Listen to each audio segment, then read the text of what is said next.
పిల్లల మధ్య గొడవ పెట్టివి, తండ్రికి పిల్లల మధ్య గొడవ పెట్టివి. నువ్వు ఇలా ఏం చేసినావు? కుటుంబ బంధాల మధ్య చిచ్చు పెట్టినావు. నీ దరిద్రపు గొట్టు రాజకీయం, నీ కోతల వల్ల కుటుంబాల మధ్య ఇలా చిచ్చు వచ్చే పరిస్థితి ఉంది. రండన్న, మీ పాలనలో కుటుంబ బంధాలన్నీ కూడా చెడిపోతూ ఉన్నాయి. నీ పాలన వల్ల కుటుంబ బంధాలు చెడిపోతూ ఉన్నాయి. మా కేసీఆర్ గారి పాలనలో తల్లులను పిల్లలు సరిగా చూడడం లేదని, వృద్ధులను పట్టించుకోవడం లేదని 200 రూపాయలు ఉన్న పెన్షన్ను 10 అంతలు పెంచి కేసీఆర్ గారు 2000 ఇచ్చి కుటుంబ బంధాలను బలోపేతం చేసిండు కేసీఆర్. కానీ నువ్వు కోతలు పెట్టడానికి, రుణమాఫీ డబ్బును తగ్గించడానికి, కుటుంబాల మధ్య చిచ్చు పెట్టిన చరిత్ర కాంగ్రెస్ పార్టీది, రేవంత్ రెడ్డిది. కుటుంబ బంధాలను బలోపేతం చేసింది కేసీఆర్ అయితే, కుటుంబ బంధాలను తెంపుకునే విధంగా, చిచ్చు పెట్టే విధంగా నువ్వు చేసినావు. ఇవాళ సురేందర్ రెడ్డి గారి సూసైడ్ నోట్లో ఏముంది?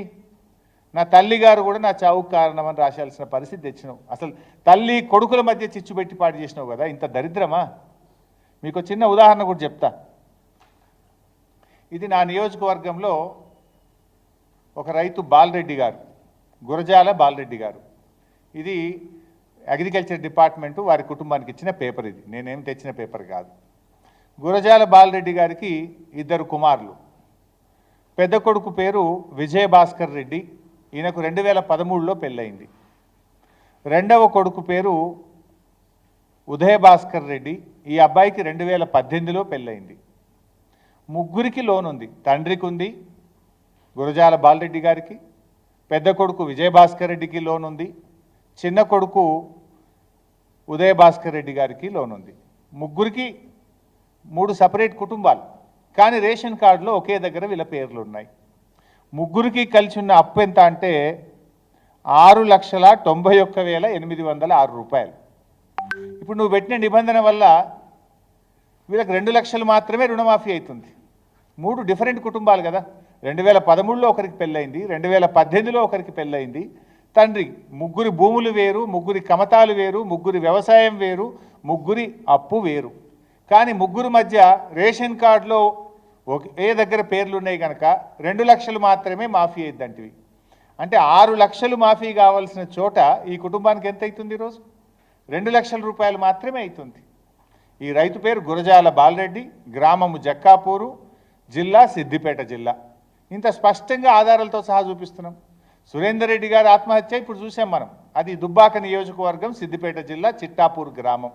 తల్లిది అతని రేషన్ కార్డు ఒక దగ్గర ఉండడం వల్ల ఇవాళ సురేందర్ రెడ్డి గారి చావుకి ఈ ప్రభుత్వం కారణమైంది. నిజంగా ఇది సురేందర్ రెడ్డి గారి ఆత్మహత్య కాదు, ఇది ప్రభుత్వ హత్య. ఈ ప్రభుత్వం చేసిన దగ.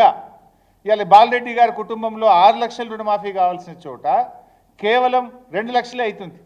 4 లక్షల రూపాయలు ఇలా కుటుంబం మీద భారం పడుతుందంటే ఇది ప్రభుత్వం రైతుల్ని దగా చేయడం కాదా? ఇది ప్రభుత్వం రైతుల్ని మోసం చేయడం కాదా అని నేను అడుగుతా ఉన్నా. ఇంకా బాధ ఏంటంటే ఈరోజు రుణమాఫీ విషయంలో మీరు చూస్తే ఎన్ని ఇబ్బందులు ఉన్నాయంటే 31 రకాల సమస్యలు ఉన్నాయండి. ఇవి రుణమాఫీ జరగకపోవడానికి కారణాలు ఏంటి అంటే 31 ప్రాబ్లమ్స్ ఉన్నాయి. ఇందులో అన్ని డీటెయిల్స్ కూడా ఉన్నాయి నా దగ్గర. నేను ఒక శాసనసభ్యుడిగా రివ్యూ చేశాను. అసలు ఏం జరుగుతూ ఉంది అంటే అగ్రికల్చర్ డిపార్ట్మెంట్ వాళ్ళు ఇచ్చిన పేపర్ ఇది. సార్, 31 రకాల సమస్యల వల్ల రుణమాఫీ క్షేత్రస్థాయిలో జరగడం లేదు అన్నారు. అందులో ప్రధానంగా మీరు ఇంకొక గమ్మత్ జిమ్మికి ఏం చేసిండ్రు? Phase 1, phase 2. ఫేజ్ 1 1,00,000 రూపాయల లోపు మాఫీ, ఫేజ్ 2 1,50,000, ఫేజ్ 3 2 లక్షల లోపు అన్నారు. ఫేజ్ 1, ఫేజ్ 2లోనేమో రైతుల వివరాలు గ్రామాల వారీగా ఇచ్చారు.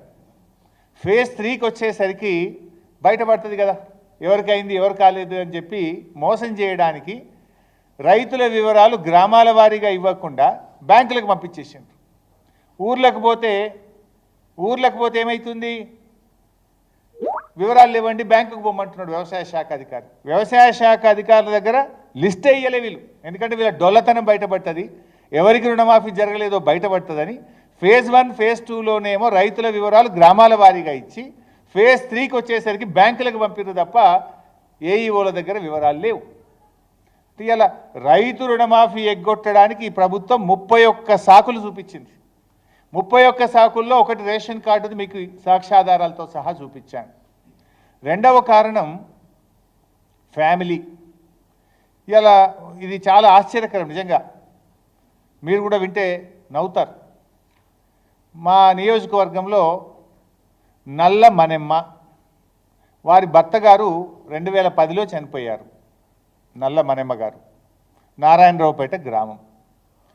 ఈ అమ్మగారికి 1,30,000 అప్పు ఉంది బ్యాంకులో, యూబీఐ బ్యాంకులో 1,30,000 అప్పు ఉంది. అయితే రుణమాఫీ కాలే ఈమెకు. వ్యవసాయ శాఖ అధికారుల దగ్గరికి పోయింది, నాకు రుణమాఫీ కాలేదు అంటే, మీ భర్త చనిపోయింది కదా, మీ భర్త ఆధార్ కార్డు తీసుకురాపో అన్నారట. వీళ్ళ భర్త చనిపోయిందేమో 2010లో, ఆధార్ కార్డులు ఎప్పుడు ఇష్యూ అయినాయి? 2011 తర్వాత ఆధార్ కార్డులు ఇష్యూ అయినాయి.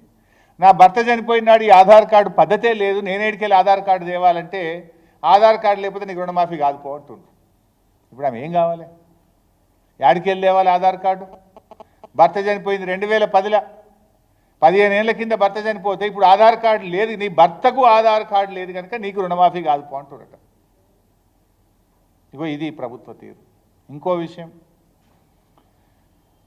కుంబాల సిద్ధారెడ్డి గారు, ఈయన వయసు 51 సంవత్సరాలు.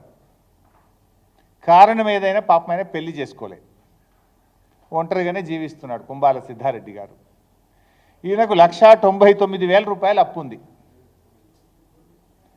అయితే ఇప్పుడు వ్యవసాయ శాఖ, ఈయనకు రుణమాఫీ కాలే. మొన్న నాకు రుణమాఫీ కాలేదు, 1,99,000 ఉంది, 2 లక్షల దాకా అయిపోయింది అన్నారు కదా అని నా వ్యవసాయ శాఖ అధికారుల దగ్గరికి పోయిండ్రు.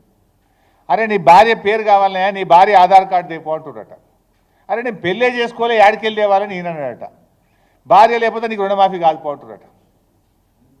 అంటే ఫ్యామిలీని కలపాలి కదా మేము, నీ భార్య ఆధార్ కార్డు లేకపోతే నీకు ఎంపోటి. ఇప్పుడు 51 ఏళ్ళకి నాకు ఎవడు పిల్లని ఇవ్వాలి, నేను ఎట్లా పెళ్లి చేసుకోవాలి, నేను ఆధార్ కార్డు యాడికెళ్ళి తెత్తున్నా, రుణమాఫీ ఎట్లా కావాలని చెప్పి పాప మా కుంబాల సిద్ధారెడ్డి నా దగ్గరికి వచ్చి ఏడ్చుకుంటూ చెప్పుకున్నాడు. ఇప్పుడు ఆయనకి పెళ్లి చేస్తుమా, ఏం చేస్తు మరిగా? ఇప్పుడు పెళ్లి చేసుకోకపోవడం కూడా ఒక కారణమా రైతు రుణమాఫీ కాకపోవడానికి? ఇంకొక రైతు, ఇట్లా కొన్ని వందల ఎగ్జాంపుల్స్ చెప్పగలుగుతాను మీకు నేను. ఆ అబ్బాయి పేరు చాట్లపల్లి హరీష్. ఈ అబ్బాయి వయసు 30 సంవత్సరాలు. తండ్రి పేరు కిష్టయ్య, గ్రామం గోపులాపూరు, జిల్లా సిద్దిపేట. అబ్బాయి ఇక్కడనే ఉండే, మొన్న ఏది రుణమాఫీ జరిగేటప్పుడు ఇక్కడ ఉండే. 30 ఏళ్ళు రుణమాఫీ కాలే. ఎందుకు కాలేదని పోయిండు. అరే నీ భార్య ఆధార్ కార్డు కావాలి. అరే నాకు ఎవడు పిల్లనిస్తలేడు సార్, నాకు నౌకరు లేదు, వ్యవసాయం చక్కగా నడుస్తలేదు, నేను దుబాయ్ పోదామని ఇప్పుడే పాస్పోర్ట్ తీసేదో తనలాడుతున్నా, నాకు పెళ్లి కాలేదు సార్, నేను ఏం చేస్తూ అంటే, నీకు పెళ్లి కాకపోతే రుణమాఫీ కాదు. ఆయనకి ఎవడు పిల్లనిస్తలేడు, ఏం చేయాలి? ఇప్పుడు ఆయన దుబాయ్లో ఉన్నాడు. ప్రస్తుతం అయితే మొన్న నెల కింద దుబాయ్ పోయిండు. రుణమాఫీ అయినప్పుడు ఈయనే ఉండే. వ్యవసాయ శాఖ అధికారుల దగ్గర పోయిండు, నా దగ్గరికి వచ్చాడు. అన్న ఆడిపోతే పెళ్లి కాలేదు కనుక నీకు లోన్ రుణమాఫీ కాదంటుండ్రు, భార్య ఆధార్ కార్డు తెమ్మంటుండ్రు, ఎవడేమో నాకు పిల్లనిస్తలేడు, నేను ఇక దుబాయ్ పోదామని పాస్పోర్ట్ తీసిన, ఏం చేయాలి సార్ అని ఆ పిల్లగాడు వచ్చి ఏడవబట్టే. ఇది ప్రభుత్వ తీరు. గతంలో మేము ఇట్లాంటి ఏం చేయలే. పాస్బుక్ ఉంటే చాలు, బ్యాంకులో అప్పు తెచ్చుకున్నాడా లేదా, పాస్బుక్ ఉన్నదా లేదా, రైతా కాదా, భూమి ఉన్నదా లేదా.